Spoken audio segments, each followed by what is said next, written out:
Desculpe a minha ausência, não estou visitando, faço parte daqui também, mas andei meio adoecido esses dias, achei até que eu ia ser eleito. Achei que ele ia me promover, mas não foi dessa vez. A gente fala assim, mas ama Cristo, canta umas músicas, umas canções como essa, mas fica doente assim, que há um risco de você morrer. Ninguém quer morrer, cara. No fundo, nós gostamos dessa terra, sabia? E nós temos que confessar isso para Deus. Falar, Deus, eu até quero a tua presença, mas fosse aqui, né? Permanecesse aqui nessa terra. Ninguém quer ir lá se encontrar com o Criador e desfrutar da glória. Brincadeira.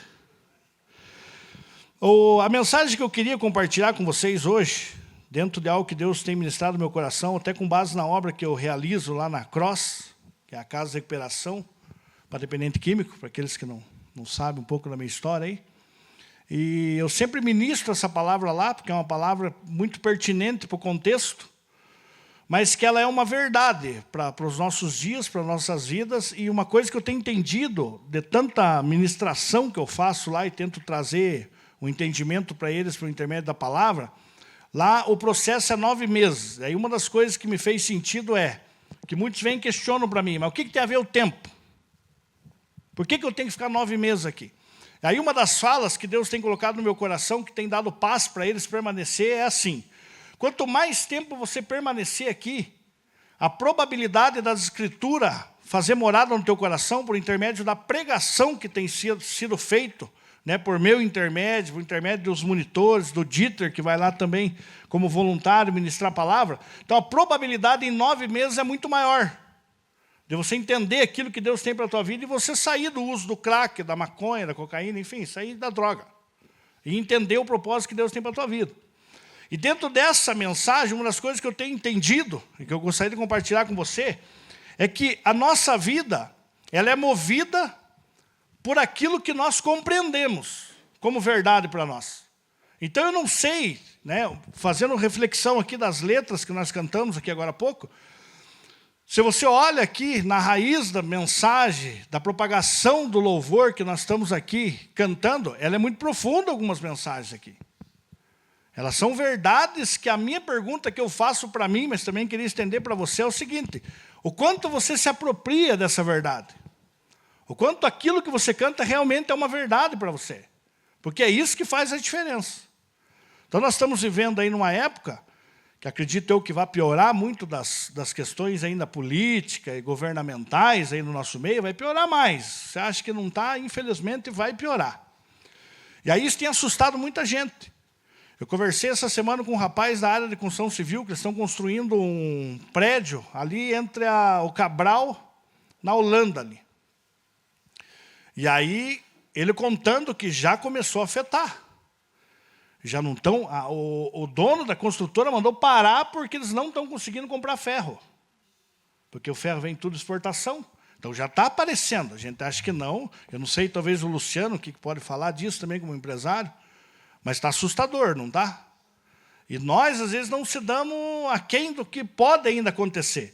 Só que eu digo para você o seguinte: se o nosso coração estiver com esperança nessas coisas, meu irmão, vai faltar corda para muita gente. Porque é desesperador. Só que a minha esperança, o meu olhar não pode estar nisso. Por mais que vivamos numa terra, por mais que habitemos aqui, em uma civilização, mas nós sabemos que aqui é temporário. A Escritura me ensina isso. Ela me dá como paz aqui, para mim me apropriar de uma verdade, saber que aqui é passageiro. Aí o que eu gostaria de compartilhar com você, que é o que tem ardido no meu coração? Essa certeza da tua salvação. Essa certeza da obra salvífica de Jesus na cruz do Calvário. Aquilo que move você a sair da tua casa e vir aqui. Eu não sei se isso move você, ou que, talvez a relação, a carência afetiva, a necessidade de um abraço, de estar incluso em um público. Claro que existem vários motivos que nos levam a estar aqui como comunidade. Mas o que tem que reger a tua vida, o que tem que guiar e nortear a tua vida é essa certeza de que como um povo eleito, santo, separado por Deus, para a sua glória, está aqui reunido por um único motivo: glorificar o santo nome dEle. Glorificar o nome dEle. E isso tem que gerar esperança no teu coração. Isso tem que te dar motivação. Então, com base nesse pensamento, uma coisa que eu tenho notado nas ministrações na Cross é que por mais que eu use os 27 livros do Novo Testamento, parece que tudo que eu uso como texto eu falo a mesma coisa. Às vezes eu me questiono, mas meu Deus do céu, parece que eu preguei a mesma coisa que eu preguei antes de ontem, quando eu vou falar para os meninos lá. Não é esse sentimento que dá na gente? E aí o questionamento e a paz que me deu no coração é que não tem algo novo. Não existe algo novo. A não ser pregar esse Cristo crucificado, ressurreto, autor e consumador da minha salvação. E daí você pega todas as escrituras, tirando aqui as 13 cartas paulinas, que ele já fundamenta um pouco mais em relação à nossa fé, e já começa a instituir o princípio da comunidade, chamada igreja, mas você pega principalmente os ensinamentos de Jesus, você vai ver ele falando ali com o fariseu, ele vai falar com o doutor da lei, ele vai falar com os pecadores, ele vai falar com uma mulher, ele vai falar com uma mulher rejeitada, com todos que ele fala. Você vê que ele fala a mesma coisa. Você vê que a ênfase dele é falar a mesma coisa. Falar do amor salvífico por intermédio da obra dele. Mostrar para o ser humano que até então está ouvindo ele, que não existe salvação em si mesmo. Que não há nada que façamos que nos salve. Não tem como. E aí eu vejo que a igreja hoje contemporânea, parece que tem ensinado e propagado, que não é o nosso caso, aqui eu louvo a Deus por isso, mas muitos, que muitas vezes eu ouço por aí, parece que usa a Bíblia como manual de coisas que você não deve fazer. E a Bíblia não é isso. A Bíblia é para você ler, para você aprender a viver aquilo que você é, e não aquilo que você não deve fazer. Porque aquilo que você não deve fazer, por mais que você tente não fazer, você vai fazer, porque faz parte da tua vida. É uma luta nossa isso aí. Não é verdade? Romanos 7, Paulo vai falar isso, da condição antiga dele. Né? O bem que eu sei que eu devo fazer, esse eu não faço. Mas o mal, que eu também sei que não deveria fazer, quando eu menos espero, eu estou fazendo. Né? Falando o quê? De uma condição humana. Agora, Paulo ele já tinha alcançado uma maturidade em Cristo, a qual ele se apropriou no sentimento da morte em Cristo Jesus, que ele sabia que aquilo que era velha natureza não tinha mais força para essa nova natureza em Cristo Jesus. Então, dentro da nova aliança, da nova dispensação por intermédio da cruz do Calvário, eu tenho que entender o seguinte, que a vida a partir de agora é eu entender como que eu tenho que ser um bom ser humano aqui nessa terra. O tempo que você vai permanecer, seja 30 anos, para aqueles que têm 20 e pouco, né? Ou seja, 70 e pouco para alguns, ou 40 para outros, ou 50 para outros, a pergunta que você tem que fazer é o seguinte, como que eu tenho que ser um ser humano melhor aqui nessa terra? Aí a Bíblia está aqui para te ajudar. A Bíblia vai mostrar aqui não só a questão de conduta moral, porque nós caímos nesse erro também, achar que Jesus morreu na cruz só para restaurar a tua boa conduta moral, você é um mentirosinho, daí você para de mentir. Eu vou falar para você não precisa de Jesus para isso. Até porque tem muita gente que não tem Jesus e não é mentiroso. Não é verdade? Então ele não morre para restaurar uma conduta moral. Pelo contrário, ele morre para estabelecer novamente essa ponte, essa aliança que nos separava. Né? Aquilo que fazia separação entre eu e o meu Deus, que é o meu pecado, que é aquilo que eu sou após a queda de Adão. Então, como base de pensamento aqui, eu queria que você abrisse lá em Lucas 10. Para aquele que trouxe a sua Bíblia física ainda, e para aquele que usa como aplicativo, então, acesse lá em Lucas 10, a partir do versículo 25. Nós vamos fazer a leitura até o versículo 37. Uma parábola muito conhecida, a qual, infelizmente, a grande maioria eu vejo só conjecturar esse texto, e não pregar aquilo que a Bíblia está nos ensinando. Então, nós temos aqui, graças ao entendimento, né, daquilo que tem sido pregado aqui nesse lugar, e o que o Pipe tem nos instruído é que a Bíblia ela se completa. Então, a Bíblia ela se interpreta. Então, todo entendimento que eu preciso ter das Escrituras está aqui nela mesmo. É só eu ler ela e compreender ela, respeitando algumas ferramentas básicas, que uma delas chama-se exegese. O que seria a palavra exegese do grego? A extração daquilo que o texto diz. Aí existe um outro palavreado também no grego que chama-se exegese. O que seria exegese? É eu tentar colocar coisas que eu acho num texto que não me dá autoridade para fazer isso. Então eu louvo a Deus entender isso, porque a partir do momento que eu entendi isso, eu parei de ficar viajando. Eu parei de ficar afirmando que o ladrão veio matar, roubar e destruir, dizer que é Satanás. Não, eu parei, porque o texto não me dá margem para isso. Amém? Nós já estamos careca de saber isso aqui no nosso meio.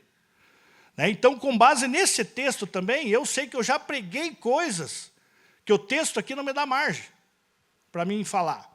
Eu já preguei aqui com base nesse texto, que com certeza você conhece, que é a história do bom samaritano, e já me apeguei aqui no óleo, eu já me apeguei aqui no vinho, eu já conjecturei, eu fiz coisas aqui que até hoje eu não acredito que eu falei, mas eu falei, que eu aprendi e dei margem para isso. Mas o texto não me dá margem para isso. O texto vai me dar margem para entender algo bem simples. A salvação graciosa, que é o título dessa mensagem. Levar eu e você a entender que a salvação, ela realmente é aquilo que Paulo fala lá em Efésios 2, a partir do verso 7, ele fala que não é por obras para que ninguém se glorie. A salvação, ela é um dom de Deus, dado a mim e a você. Então você que talvez hoje está aqui ouvindo, que está aí penoso, está custoso para você viver a fé, porque você está se esforçando para viver a fé, eu quero te dar paz para você nessa noite, em nome de Jesus, por intermédio da palavra de Deus no teu coração. Não há nada que você se esforce. Não há esforço. Pelo contrário, o esforço vai existir sim, nós vamos falar aqui. Mas não para que você alcance a salvação. Acompanhe comigo, o texto diz assim. Então se levantou doutor da lei, que para colocá-lo à prova disse, mestre, que devo fazer para ter a vida eterna? Jesus lhe perguntou, o que está escrito na lei? Como lês? Ele lhe respondeu, amarás o Senhor teu Deus de todo o coração, com toda a alma, com toda a força e com todo o entendimento, e o próximo como a ti mesmo. Disse-lhe Jesus, respondeste bem, faze isto e viverás. Ele, porém, querendo justificar-se, perguntou a Jesus, e quem é o meu próximo? E Jesus lhe respondeu, um homem descia de Jerusalém para Jericó, e caiu na mão de assaltantes, que o roubaram, e depois de espancá-lo, foram embora, deixando-o quase morto. Por acaso, um sacerdote descia pelo mesmo caminho, e vendo, passou longe. De igual modo, também um levita chegou àquele lugar, e quando o ouviu, passou longe. Mas um samaritano que ia de viagem aproximou-se e, vendo-o, encheu-se de compaixão. E chegou perto dele, enfaixou suas feridas, aplicando-lhe azeite e vinho, e pondo-o sobre a sua própria montaria, levou-o para uma hospedaria e cuidou dele. No dia seguinte, pegou 2 denários, entregou ao hospedeiro e disse, cuida dele, quando voltar, te pagarei tudo o que gastares a mais. Qual desses 3 te parece ter sido o próximo do que caiu na mão dos assaltantes? O doutor da lei respondeu, aquele que teve misericórdia dele. Então Jesus lhe disse, vai e faze o mesmo. Vamos orar mais uma vez? Pai, a minha oração é que, assim como o Senhor nos mostra aqui em Atos, o Senhor abriu o coração de Lídia para que entendesse a palavra que foi propagada naqueles tempos. Eu oro, Deus, para que de igual forma o Senhor faça isso ao nosso meio aqui também, Deus. Assim como o Senhor tem aberto o meu coração para que eu entenda a Tua palavra.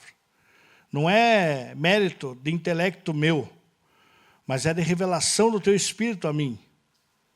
E a minha oração é que de igual forma o Senhor faça a cada um dos meus irmãos aqui, Deus. Abra o coração de cada um, para que compreenda a Tua palavra, Senhor. Porque sabemos que uma vez ela sendo compreendida por nós, o Senhor também nos capacita a vivenciá-la, Senhor. Gerando vida e vida em abundância em nós. Essa é a minha oração em nome de Jesus. Amém. Eu gostaria de dividir esse texto aqui. Eu coloquei aqui no papel, só para mim não falar muito e não falar nada ao mesmo tempo. Então, deixa eu tentar acompanhar o que está no papel, para que possamos aqui chegar no esclarecimento. Então, essa palavra em si aqui, do bom samaritano, sobre a ótica, né, de uma teologia bíblica, daquilo que está na Bíblia, não aquilo que eu acho, ela está focada em alguns temas aqui, que está aqui explícito no texto. Uma delas é a depravação total. Ela vai falar aqui da incapacidade humana de alcançar a justiça própria, a soberania de Deus e a graça salvadora. Tudo contido aqui nesse texto. Se você olhar por essa perspectiva, se você vir para o texto olhando, você vai conseguir enxergar isso. Né? O problema é que muitas vezes as pessoas elas conjecturam o texto e não fazem olhar para uma questão do texto. Mas o texto aqui, respeitando a parábola, o texto ela vai nos ensinar a respeito disso. Então, por exemplo, aqui, dentro da introdução aqui do texto da parábola, nós vamos ver aqui a inabilidade humana e a busca pela justiça própria. No versículo 25, diz assim: então se levantou certo doutor da lei, que para colocá-lo à prova disse: mestre, que devo fazer para ter vida eterna? Então aqui nós vemos o quê? A depravação total na pergunta. Eu consigo enxergar aqui a depravação total humana por intermédio de uma pergunta. E essa pergunta, nós temos que partir do princípio que não é feita só por esse doutor da lei. Ela é feita muitas vezes por mim e por você. E essa aqui também é uma indagação humana, mundial. Todos, o ser humano existente, que busca crer numa vida após a morte, faz essa pergunta. Como que eu faço? O que eu preciso fazer para mim alcançar essa salvação? Para mim morar, né, junto ao meu Deus? O perito da lei se aproxima de Jesus com a pergunta: que farei para herdar a vida eterna?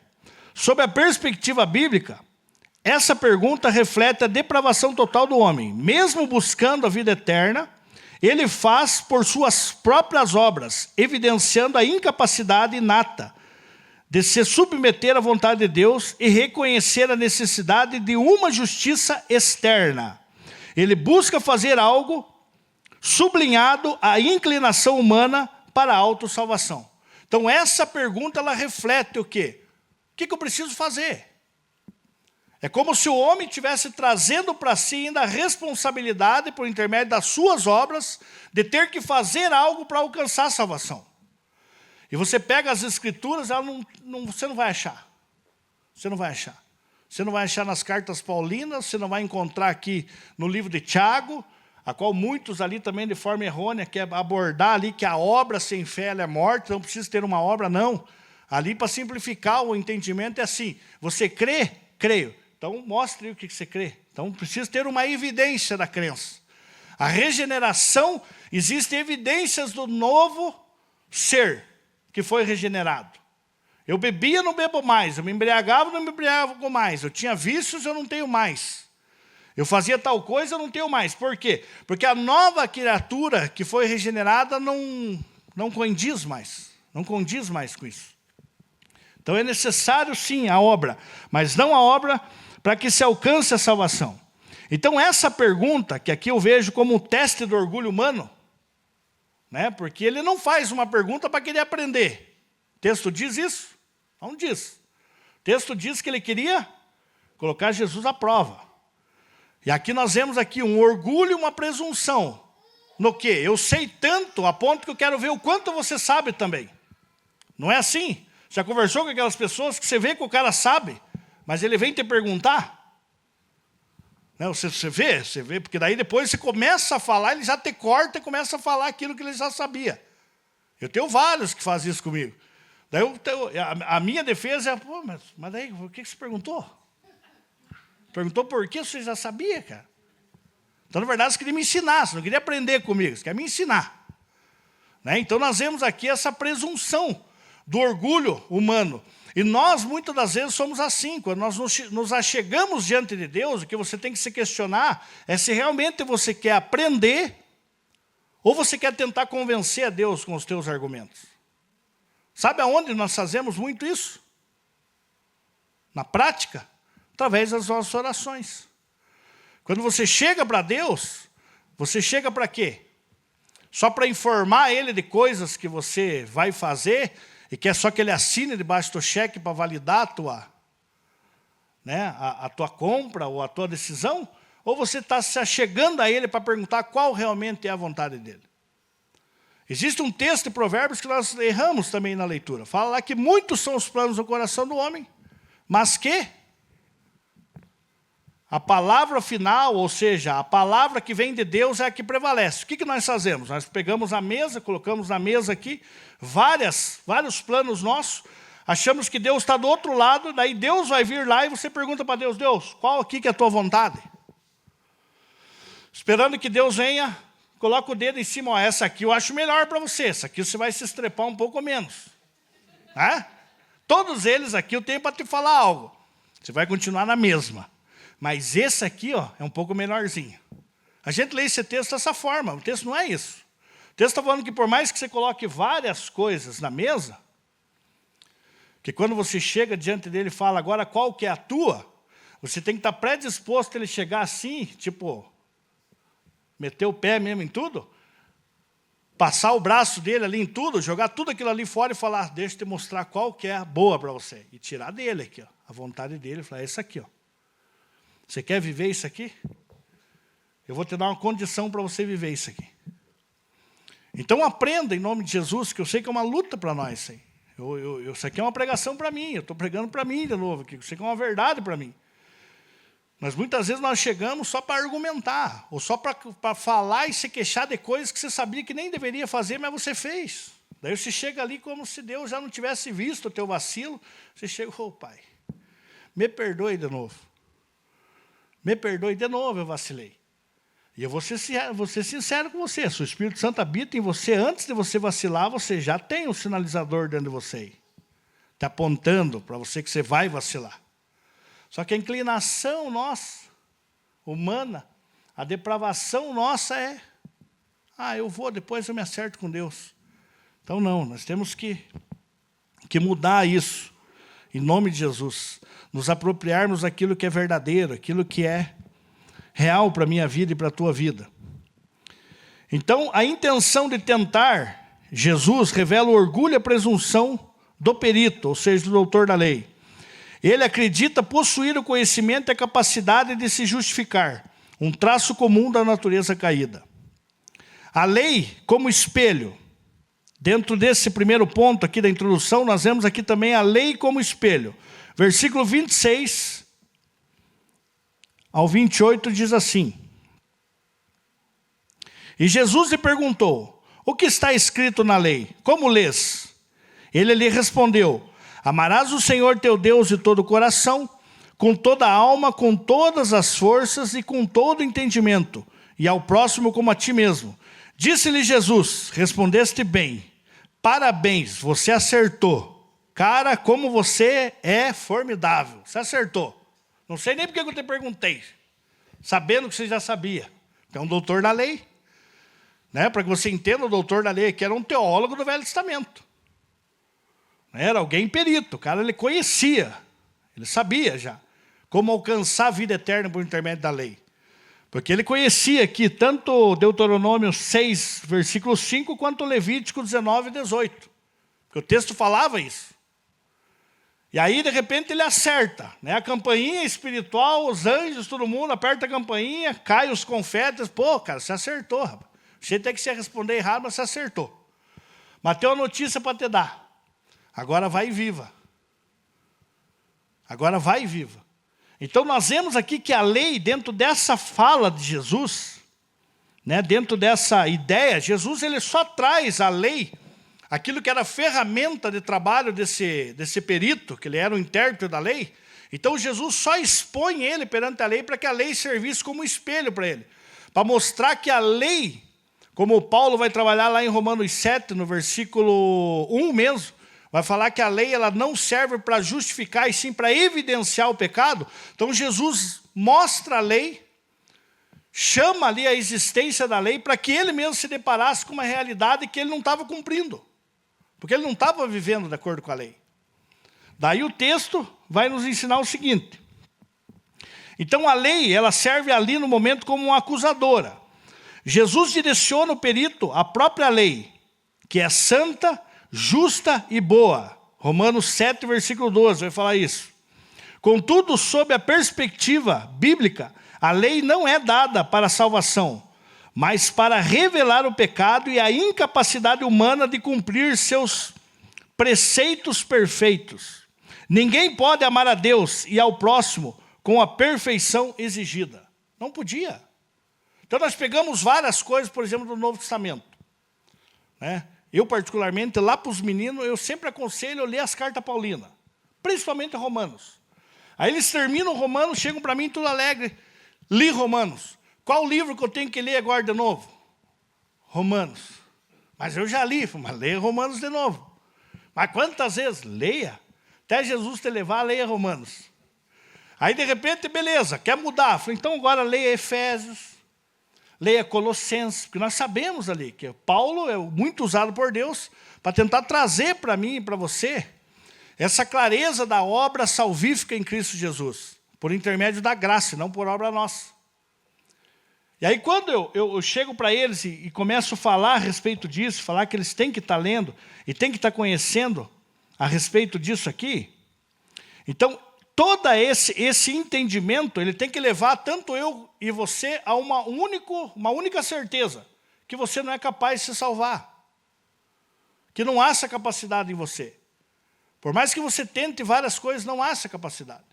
E nós vemos aqui esse homem dessa forma. Então, uma coisa que me pega muito nesse texto aqui, que é importante também você trazer como reflexão para você, é o quanto você conhece. O quanto tem sido ensinado aqui por intermédio do Pipe, por intermédio do Lucas, as pessoas que vêm trazer a mensagem aqui, que você já sabe. Talvez o que eu estou falando aqui na tua cabeça você já está aí, não, é real, é verdade mesmo como o Brunello está falando. É bíblico, isso é verdadeiro. Só que o simples fato de você saber disso, não quer dizer que você se apropriou como uma verdade tua e que você realmente é uma pessoa regenerada. Não quer dizer isso.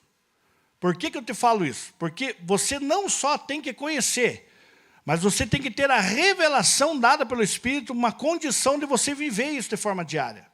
Porque é no teu dia a dia que você tem que viver essa certeza. São nos momentos de tentação, são nos momentos de prova que você tem que fazer valer essa verdade. Porque uma coisa é certa, o texto fala aqui que era um teólogo do Velho Testamento. Mas vamos falar a verdade, o Velho Testamento estava em pessoa, na frente dele ele não discerniu. Não é verdade? Né? Chave hermenêutica do Velho Testamento, seja de Gênesis a Malaquias, falar de Jesus. Né?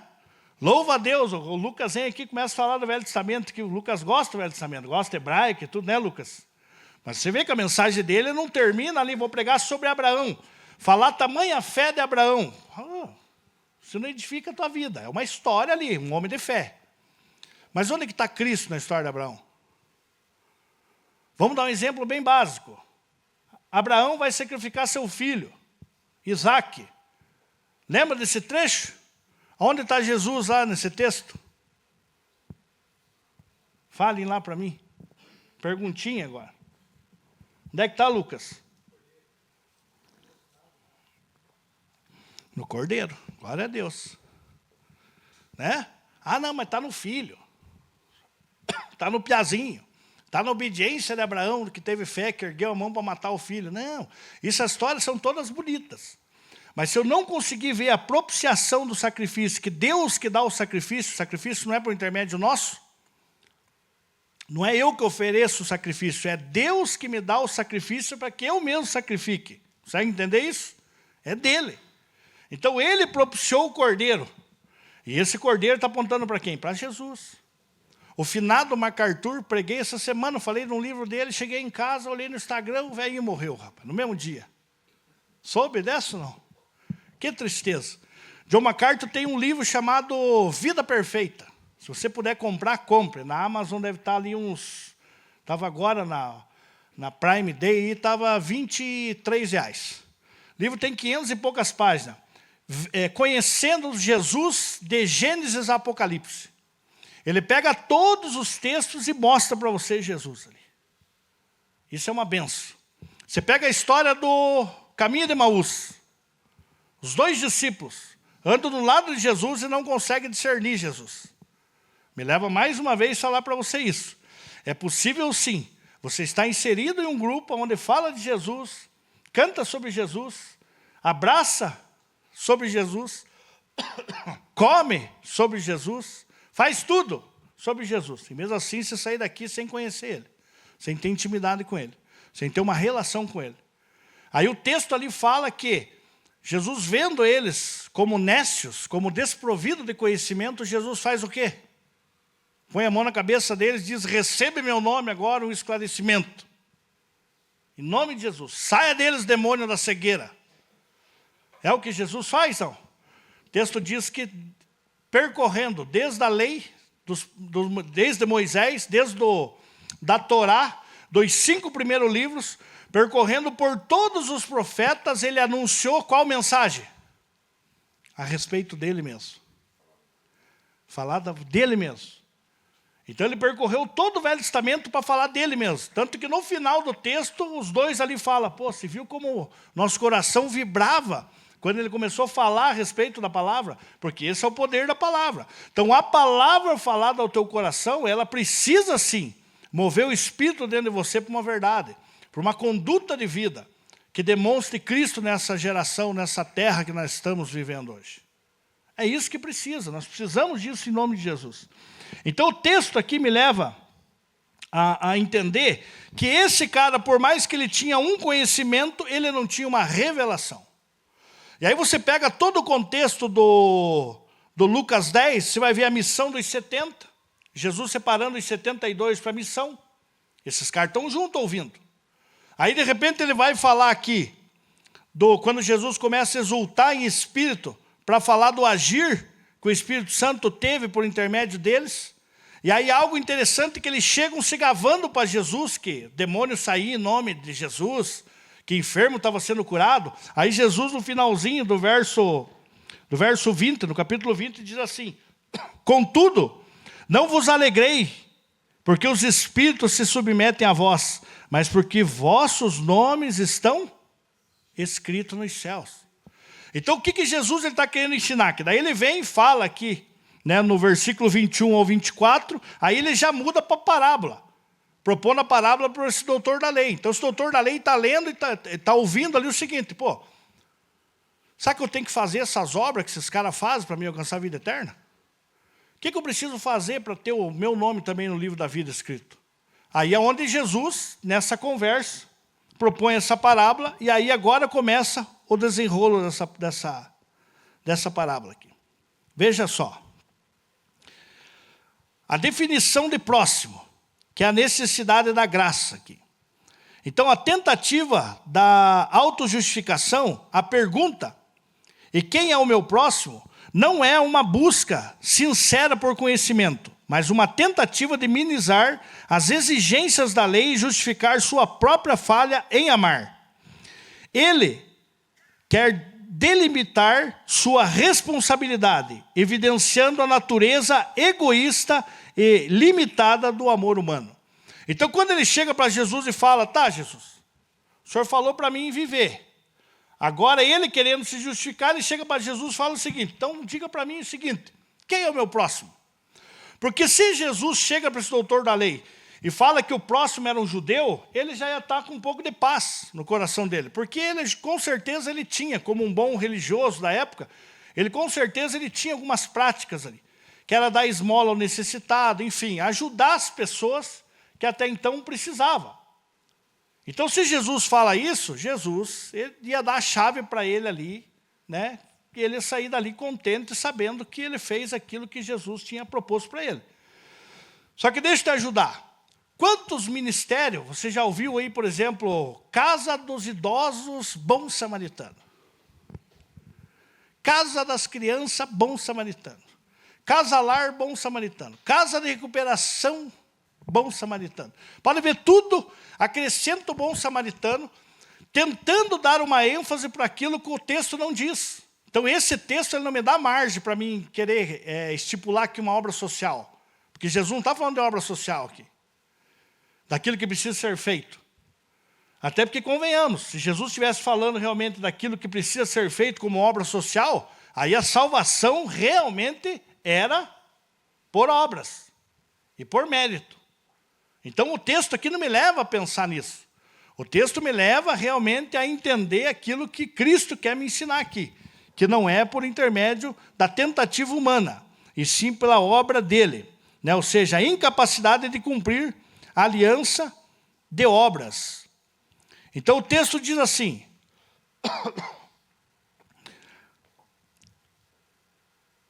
e porém, querendo se justificar, perguntou a Jesus: e quem é o meu próximo? Jesus lhe respondeu: um homem descia de Jerusalém para Jericó, e caiu na mão de assaltantes que roubaram, e depois de espancá-lo, foram embora, deixando quase morto. Por acaso um sacerdote descia pelo mesmo caminho, e vendo-o passou longe. De igual modo também um levita chegou àquele lugar, e quando o viu, passou longe. Mas um samaritano que ia de viagem aproximou-se e vendo o encheu de compaixão. Então essa fala aqui, para esse perito da lei, ele já falou, né, se ele é um pouco mais rude, ele chegava para Jesus e falava, já acabou a nossa conversa. Não tem muito papo nós dois. Eu perguntando algo sério para o senhor vem querer falar aí, me desculpa a expressão,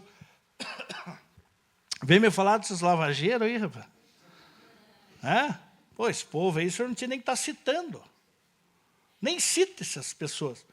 Mas aqui você vai ver o cerne do porquê que Jesus usa a ideia do samaritano aqui. Então, a necessidade de uma nova natureza, a incapacidade de amar incondicionalmente, mesmo o próximo, sublinha a necessidade de uma regeneração, uma nova natureza que só a graça divina pode conceder. Sem essa obra do Espírito, o homem não pode cumprir nem mesmo o segundo grande mandamento de forma genuína e abrangente. Então, o que Jesus está querendo mostrar aqui para ele agora, é que dentro das questões religiosas que era propagada da época, que era impossível demonstrar esse amor. Eu tinha falado já hoje ali sobre os evangelhos, do porquê que eu incentivo a ler as cartas paulinas, porque assim, eu já ouvi muita gente chegar para o novo convertido e falar para ler João. Pô, mas João é complicado.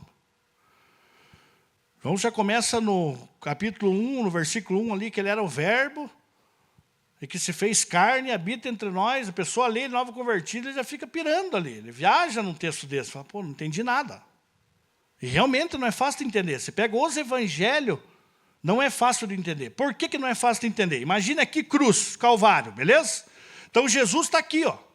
Jesus ele é a personificação da graça, habitando entre nós, aquilo que era o verbo, que era propagado no Velho Testamento, ele habitou agora entre nós, ele habita na terra, só que ele está aqui.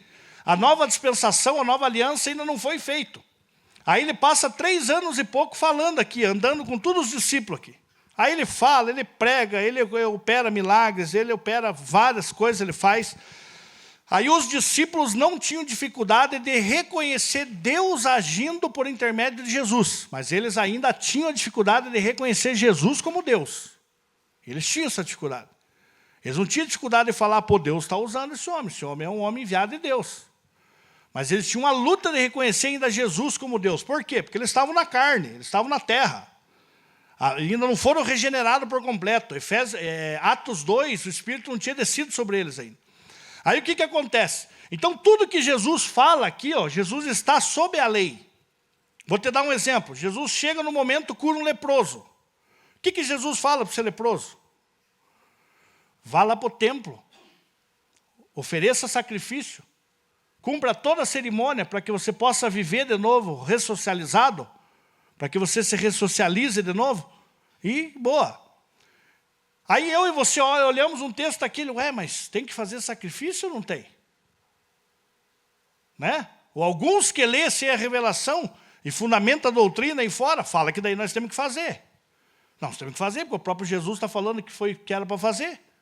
Então eu tenho que fazer, eu tenho que pagar uma penitência, eu tenho que fazer alguma coisa para me merecer. Não é assim tão de graça.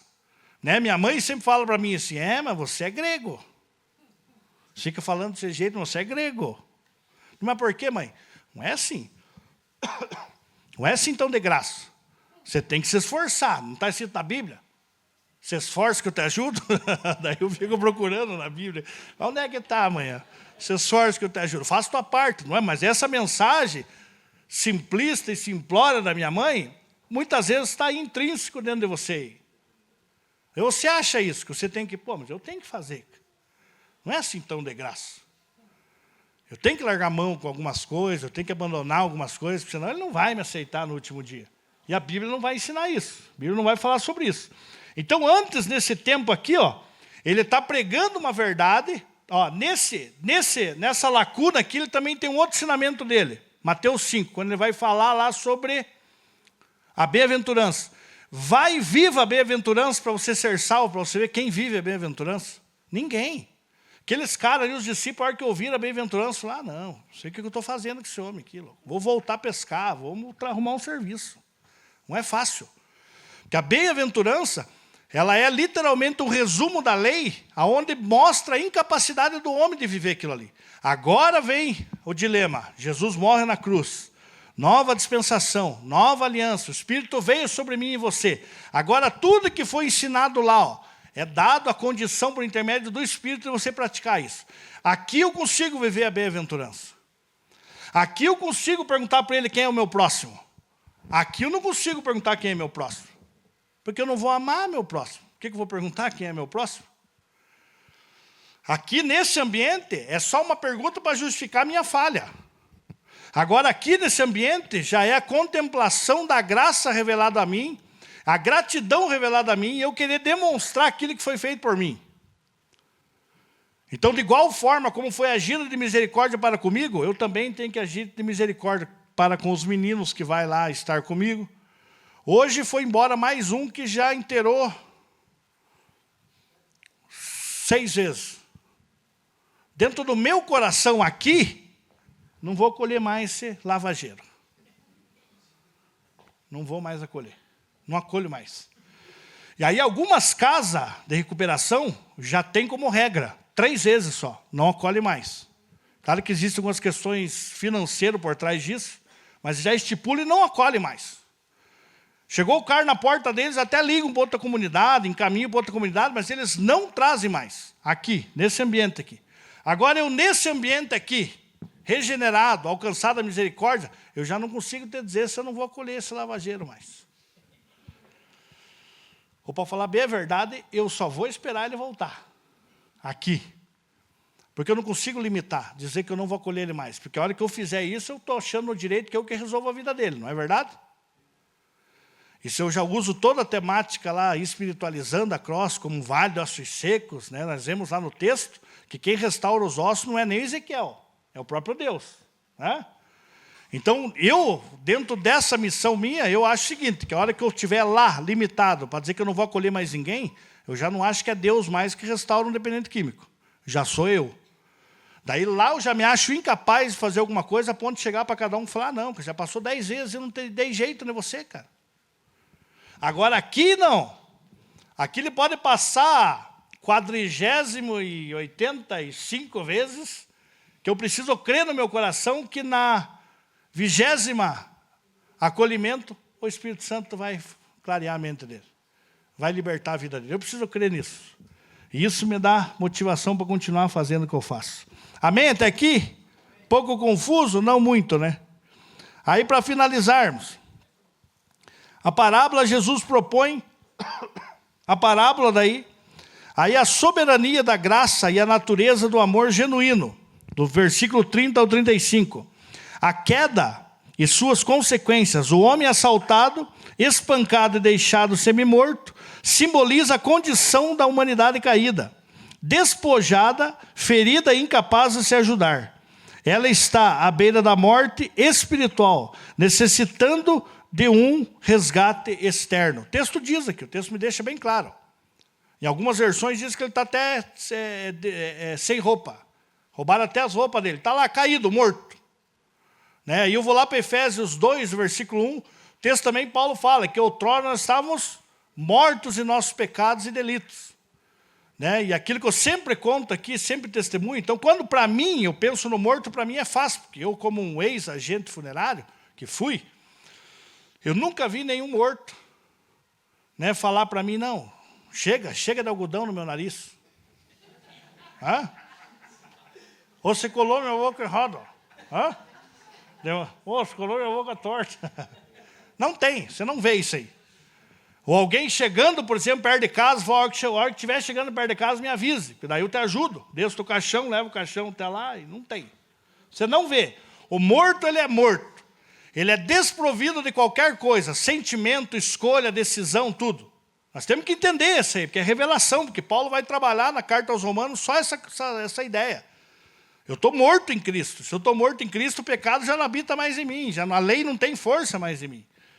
Então, dentro dessa condição, o que eu preciso entender aqui? Você precisa entender que você está caído. Você que, se porventura, você não estiver em Cristo Jesus, você está morto. E se o Espírito Santo não entrar na tua vida e não regenerar a tua vida, que a obra dele mesmo é uma força externa para que isso aconteça, irmão, me perdoe, você vai continuar ainda morto. Você vai continuar cego, vai continuar desprovido de entendimento para que você mude da tua vida. É com base nisso que muitas vezes você tenta parar com algumas coisas e você não consegue. Porque não é força tua. Não é força com base no entendimento teu, da necessidade tua, e sim com o entendimento de uma verdade dele. E ele vai te dar essa condição para que isso aconteça. A incapacidade e formalismo religioso. Sacerdote e levita, passagem dos líderes religiosos, demonstram que a religiosidade externa e as boas obras humanas, mesmo as de líderes consagrados, são insuficientes para a salvação ou para a manifestação do verdadeiro amor. Eles não tinham íntima compaixão, revelando o coração, que não foram transformados pela graça. Sua preocupação com a pureza ritual era maior do que a compaixão pelo próximo, evidenciando a priorização do legalismo sobre o amor. O Piper não gosta muito quando difama a ideia da religião, eu entendo ele. Quando eu falo religião, numa questão pejorativa, sempre dá aquela ideia, porque foi passado para nós a partir do Édipo de Milão, 313, quando foi constituído, instituído, legalizada a questão da religião. Então você vê toda uma tentativa humana para querer alcançar uma salvação. Aí se fundamenta a doutrina, se fundamenta muitas coisas que muitas vezes eu e você, nós herdamos tudo isso, e mesmo tendo como entendimento da graça, nós continuamos com a mentalidade escrava ainda. Mesmo morando com o Pai, mesmo tendo relação com o Pai, as atitudes tuas, você acha que está trabalhando para Ele, ou que você tem que estar fazendo alguma coisa para agradar a Ele. E você anda pianinho para não errar, para que Ele não olhe você e já Porque uma coisa é certa, a relação que você tem com Deus hoje, infelizmente, ela tem por parâmetro a relação que você teve com o teu pai.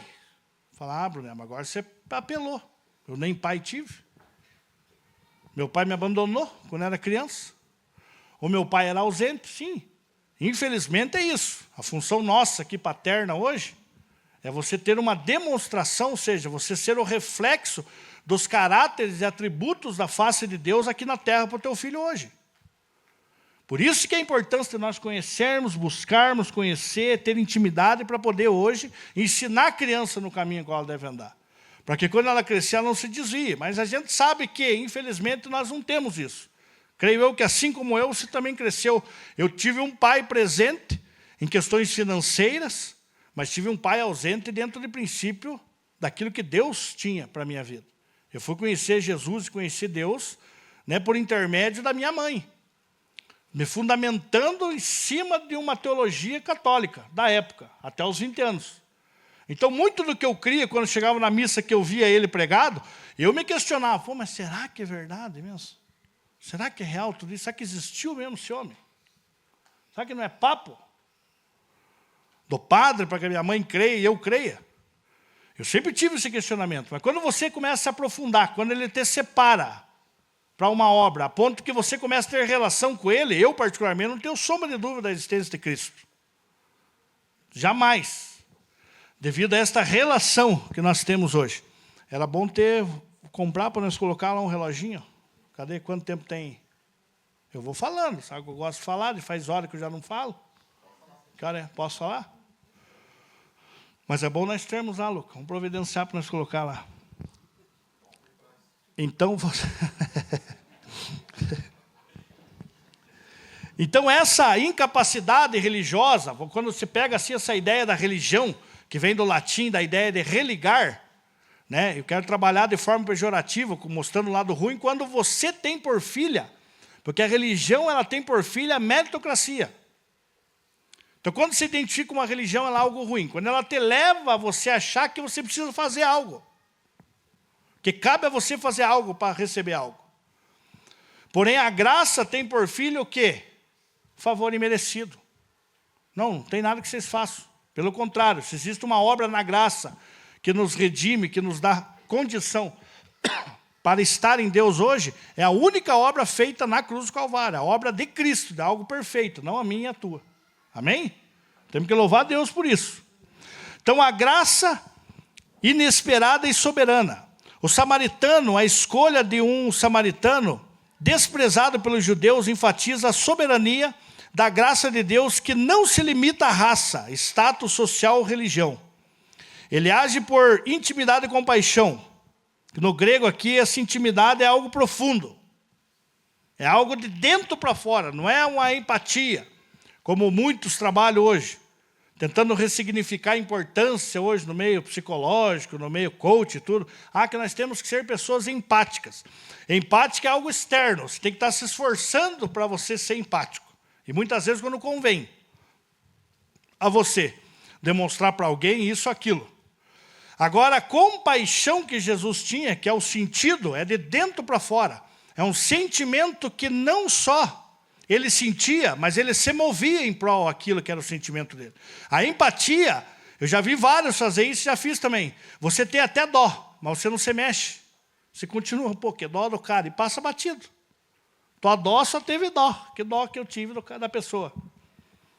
Né? Um vídeo que você vê, situações que você vê, você até sente algo, mas não se move em prol daquilo. A compaixão não faz você simplesmente sentir. Ela te move como resposta àquilo que você sentiu. Se é para ajudar alguém, você faz. Se é para correr, para fazer qualquer coisa que vá beneficiar outro, você faz, porque você está movido de compaixão. Agora te digo para você, empatia é algo terreno nosso. Agora, compaixão é espiritual, é divino. Só age de compaixão quem alcançou compaixão. Quem foi regenerado aqui. Só quem está aqui. Só quem está aqui pós-cruz consegue ter compaixão. Aqui se vive a empatia. Você até sente dó, mas não faz nada pela pessoa, por ninguém. Mas aqui já não. Aqui você já faz. Porque algo te move a fazer isso, porque foi feito por você aqui, intermédio da cruz. Então você faz também. Então a inversão, aqui para nós finalizarmos. O amor, fruto da graça. As ações do samaritano, cuidar de ferida, transportá-lo, prover para seu futuro, ilustram um amor genuíno, que é fruto da graça transformadora, não de um esforço meritório ou meritocrata. Ele age sem expectativa de recompensas. Um sinal de amor que emana de um coração tocado por Deus. Ele representa o amor que um cristão regenerado pela graça deve manifestar. Aplicação para a minha vida e tua, para terminarmos agora aqui. Viver como instrumento da graça. Versículo 36 diz assim: qual desses três te parece ter sido próximo do que caiu na mão dos assaltantes? O doutor da lei respondeu: aquele que teve misericórdia dele. Então Jesus lhe disse: vai e faze o mesmo. A parábola demonstra que a salvação não pode ser alcançada por obras da lei, mas pela misericórdia de Deus. A lei serve para revelar nossos pecados e nossa incapacidade de nos justificarmos. O verdadeiro amor ao próximo é uma manifestação da graça de Deus operando em nós e não um esforço meritório para obter a vida eterna. Somos chamados a ser instrumentos da graça e da misericórdia de Deus neste mundo, refletindo o amor de Cristo para com os perdidos e necessitados. Não para sermos salvos, mas porque já fomos salvos. Então lembre, toda obra que você faz, você não faz aqui. Se você fazer aqui, toda obra que você faz, se faz para que Ele te salve. Isso não é por obras para que ninguém se glorie. Paulo vai falar isso. Então, por eu já ser salvo mediante a graça, aí eu faço toda a obra aqui. Aí tudo aquilo que você faz aqui é responsabilidade dele, é condição dada da parte dele, para que você faça. Desde aqui, faço parte do louvor, faço parte da diaconia. Nós que temos aqui, né, a responsabilidade e a graça de trazer uma mensagem. O que eu faço lá com os meninos lá na Cross, o que você faz na rua, um trabalho de evangelização, seja tudo quanto você fizer. Se você fizer para que no teu coração você tenha aquela ideia que Deus agora é o teu credor, não o teu devedor, que Deus está devendo para você agora pelo fato de você ter feito, você caiu aqui, infelizmente, no engano religioso da meritocracia. Está buscando, fazendo uma barganha com Deus. E o texto aqui não me leva a pensar nisso.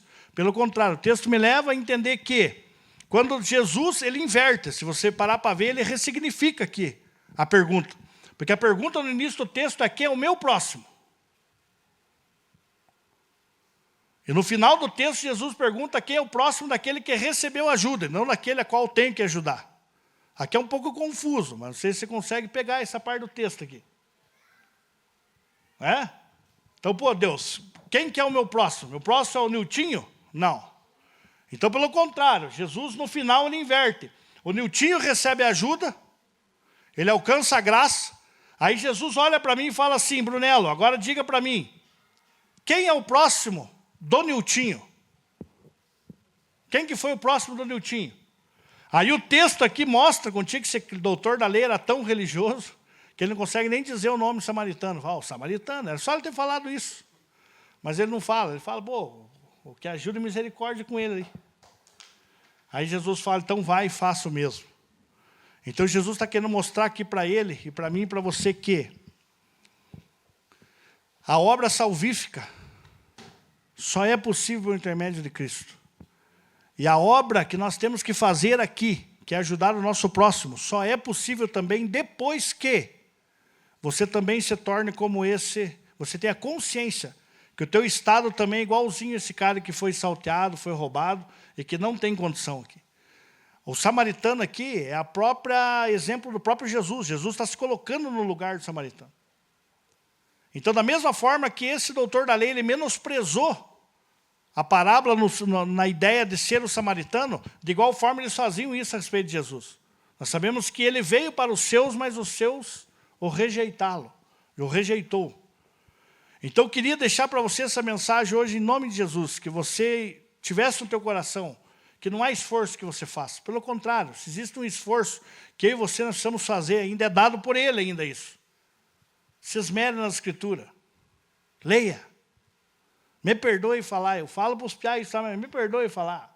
Diz para mim que ama a Deus, vem aqui, canta e tudo, não lê Bíblia. Está mais por fora que cotovelo de motorista e Alfa Romeo.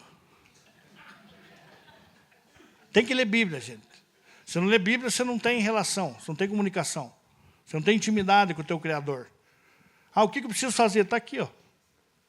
66 livros. Revelado para mim e para você. Como é isso aqui? Leia, releia. O que eu tenho que ler? Leia de novo ela. Leia de novo, leia. Não se canse de ler. Porque quanto mais você lê, mais você vai se apropriar daquilo que já é direito teu. Porque como diz lá em Oséias 4:6, nós perecemos porque nos falta conhecimento. Então você precisa conhecer. Para você não ficar achando que é uma coisa, sendo que é outra. Amém? Queria orar, ter um momento de oração com você. Pedir para que você se coloque em pé.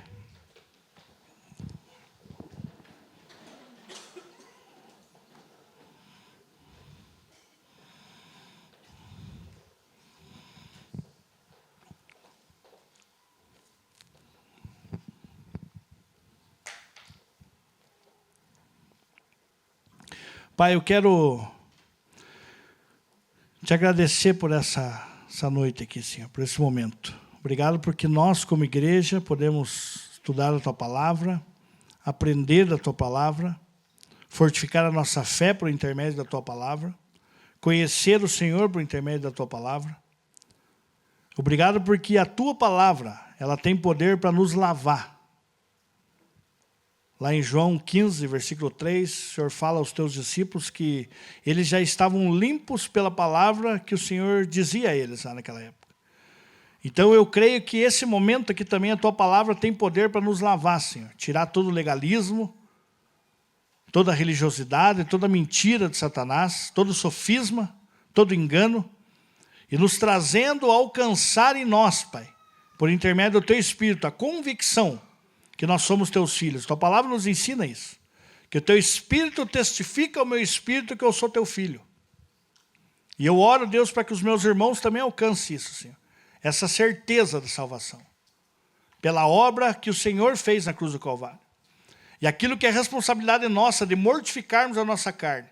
De nos santificarmos de forma diária, por intermédio do Senhor. Que o Senhor nos capacita a isso, Senhor. Porque nem isso nós conseguimos fazer por nós mesmos, Senhor. Então nós estamos reconhecendo aqui nessa noite, Senhor. E pedindo a tua ajuda, Senhor. Nos ajude durante a semana. Aquele pecadinho que muitas vezes nós temos de estimação. Aquilo que nós se esforçamos, buscamos nos esforçar para parar. Pai, nos mostre, Senhor. Porque é só questão de entendimento. Nós vamos abandonar aquilo que nos aflige, aquilo que nos envergonha, aquilo que nos afasta, que nos acusa e que nos afasta da tua presença, Senhor. Não porque o Senhor se afasta de nós, mas porque nós automaticamente, devido à acusação, devido à vergonha, nos afastamos. Então, Pai, nos ajude, Senhor, durante a semana, a enxergar aquilo que precisamos realmente abandonar dentro dessa condição da nova criatura. Nós queremos que as pessoas, ao olhar para nós, possam ver como muitos ali viram Paulo, Senhor. E Paulo, de forma ousada, falou, já não sou eu mais quem vivo, mas Cristo vive em mim. E as pessoas, ao olhar para Paulo, via Cristo. Via um propósito, via alguém que seguia realmente a Jesus. Então que de igual forma, Senhor, também sejamos dessa maneira. Senhor. As pessoas ao olhar a nós, veja o teu caráter, veja a tua face em nós. É o que nós te pedimos nessa noite. Em nome de Jesus, Pai, que oramos. Amém.